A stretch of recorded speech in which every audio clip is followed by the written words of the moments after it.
Assalamualaikum warahmatullahi wabarakatuh. Hari ini kita akan belajar tentang masih di bab termokimia. Sebelumnya kita sudah belajar mengerti apa itu interaksi sistem dan lingkungan, reaksi endoterm dan eksoterm, dan persamaan termokimia. Nah, hari ini kita akan belajar mengenai perubahan entalpi standar. Apakah perubahan entalpi standar itu? Perubahan entalpi standar merupakan perubahan entalpi yang jika diukur pada suhu 25 derajat Celcius dan juga tekanan 1 atm. Macam-macam dari perubahan entalpi standar ini ada bermacam-macam bentuknya. Yang pertama adalah ada perubahan entalpi pembentukan atau dilambangkan dengan delta HF. F berasal dari kata forming, form. Perubahan entalpi pembentukan ini mempunyai rumus unsur ditambah unsur menjadi senyawa. Nah, di sini ada syaratnya jika perubahan entalpi standar semua harus dalam bentuk 1 mol, tergantung apa bentuk perubahan entalpinya. Jika pembentukan, maka pembentukan senyawa X itulah yang harus 1 mol. Contohnya di sini pembentukan senyawa NH3. NH3 terdiri dari unsur N dan H. Maka kita perlu tuliskan di sini N ditambah H. Tapi ada syaratnya. Apakah N boleh dituliskan N saja? Nah, kita lihat di aturan ini, kolom kuning ini.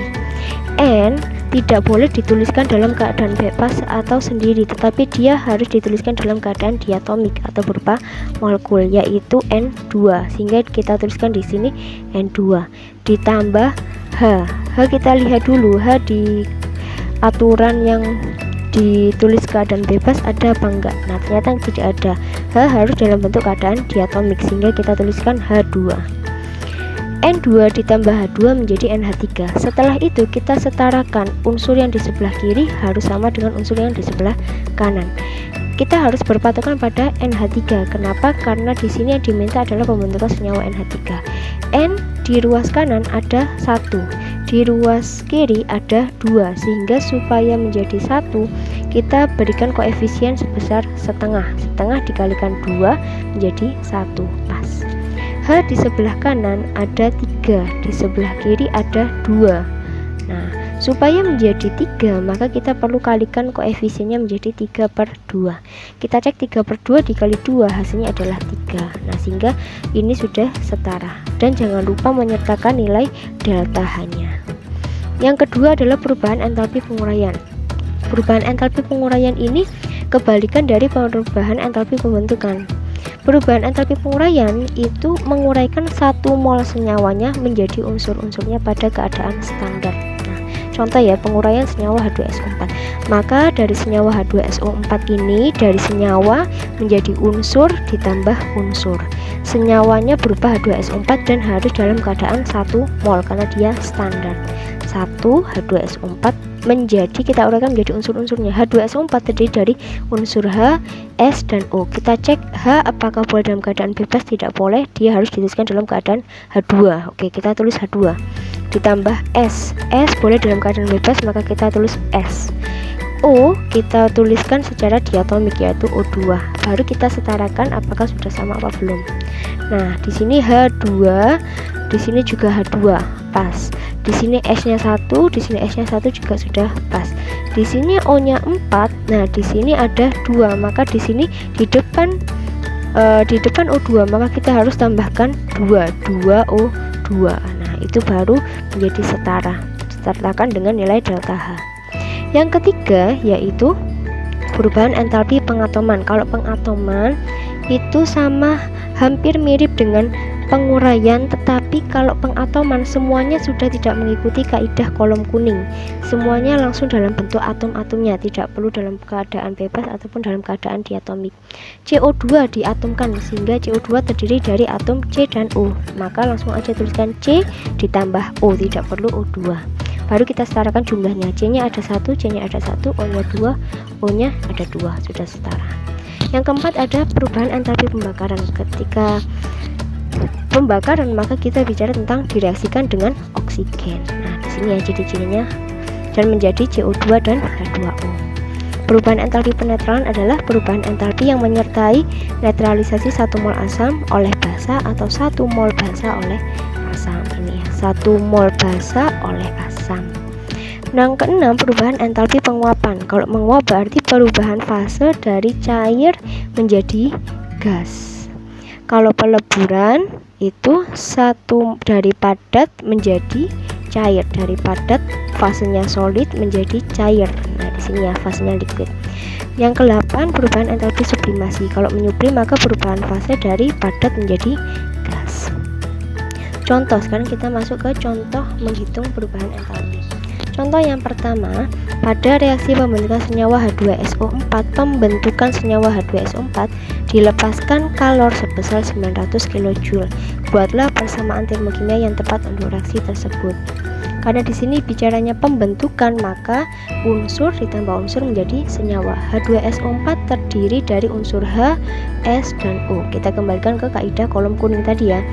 H harus dituliskan dalam keadaan diatomik. H2 ditambah S boleh dalam keadaan bebas, dan O harus dalam keadaan diatomik menjadi H2SO4. Baru kita setarakan antara kiri dan kanan. Kemudian kita tuliskan delta H-nya. Karena di sini dilepaskan kalor, kalau dilepas kalor maka sifatnya adalah eksoterm atau panas. Karena dia reaksi eksoterm maka nanti delta H-nya bernilai negatif. Ini adalah contoh persamaan termokimianya. Yang kedua, perhatikan reaksi pembentukan air berikut. Nah, di sini ada reaksi pembentukan air. Tentukan perubahan entalpi reaksi penguraian 1 mol. Tadi kan kita bicara bahwa reaksi penguraian itu kebalikan dari pembentukan, sehingga reaksi ini kita balik terlebih dahulu ya. Dari sini kita balik menjadi ini, dari sini dibalik ke sini, ini pindah ke sini. Karena reaksi ini kita balik, maka nilai delta H tandanya juga dirubah dari negatif menjadi positif. Besarnya masih sama ya, karena ini hanya dibalik saja. Kemudian yang ditanyakan adalah tentukan perubahan entalpi reaksi penguraian 1 mol H2O. Sekarang kita lihat H2O di reaksi ini ada berapa? H2O di sini koefisiennya adalah 2. Nah, perbandingan koefisien setara dengan mol. Jika koefisien H2O 2, maka itu setara dengan 2 mol H2O. Kembalikan ke pertanyaan, karena yang ditanyakan hanya 1 mol H2O, berapakah delta H-nya? Maka delta H sama dengan mol yang ditanyakan yaitu 1 per mol yang diketahui adalah 2 kalikan delta H-nya sebesar 472. Sehingga nilai delta H untuk 1 mol H2O adalah 236 kJ. Contoh yang ketiga, reaksi pembentukan 2 mol C2H4. Pembentukan, lagi-lagi pembentukan, maka unsur tambah unsur menjadi senyawa. Membutuhkan kalor sebanyak 108 kJ. Kalor yang diperlukan untuk pembentukan 14 gram C2H4 sebesar, kita tuliskan dulu reaksi pembentukan dari C2H4. C2H4 dibentuk dari unsur C dan H.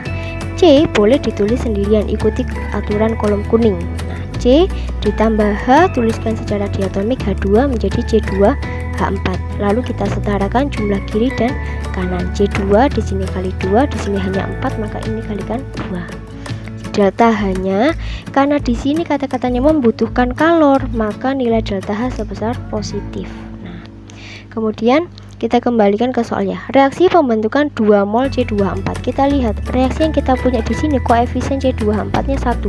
Kan ditanyakan 2 mol, maka semua reaksi di sini kita kalikan dengan 2. Karena di sini 1, maka kita butuhnya 2, semuanya kalikan dengan 2 menjadi ini. Maka delta H-nya juga ikut dikali 2. Nah, setelah dia memiliki persamaan reaksi 2 mol C2H4, baru kita kembali ke pertanyaannya. Kalor yang diperlukan untuk pembentukan 14 gram C2H4 sebesar 14 gram C2H4, kita cari dulu nilai molnya. Mol sama dengan gram per mr. Gramnya sebesar 14, per mr-nya kita cari dari jumlah AR. Nah, AR-nya di sini kan sudah diketahui. C kalikan 2, maka 12 kali 2 ditambah 1 kalikan 4, ketemunya 28. 14 per 28 nilainya adalah 0,5. Inilah mol yang ditanyakan, sehingga delta H sama dengan mol yang ditanya dibagi mol yang diketahui kalikan dengan delta H. 0,5 dibagi dengan 2, 2-nya dari sini kan. Nah, karena yang diketahui di soalnya 2 mol, kalikan 216, sehingga ketemunya ini. Oke, selanjutnya adalah contoh yang keempat. Perhatikan diagram tingkat energi berikut. Nah, sekarang saya punya diagram energi. Cara membacanya lagi-lagi ya. Pangkal merupakan reaksi, ini pangkal, maka yang ini adalah reaktan, dan ujung panah merupakan produk, maka ini reaktan menjadi produk. Tulis dulu persamaan reaksinya. Dari N2 tambah 2O2 menjadi 2NO2. Ini adalah persamaan termokimianya. Sama dengan delta H-nya positif 66,4. Tulis saja seperti ini.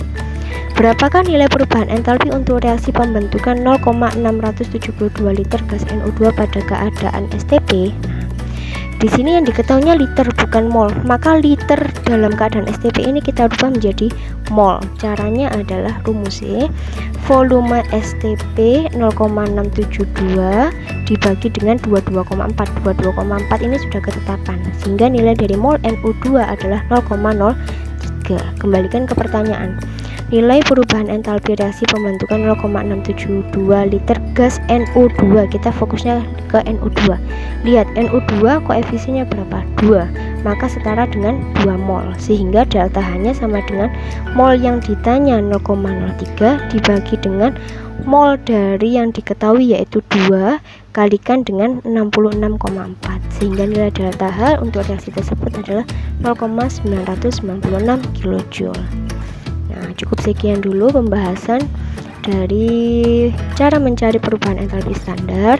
Untuk selanjutnya silakan kalian kerjakan untuk Ayo Berlatih 5. Di sini ya, soal 1 sampai 3 silakan kalian kerjakan dan hasilnya silakan dikirim WA ataupun email. Cukup sekian dulu. Wassalamualaikum warahmatullahi wabarakatuh.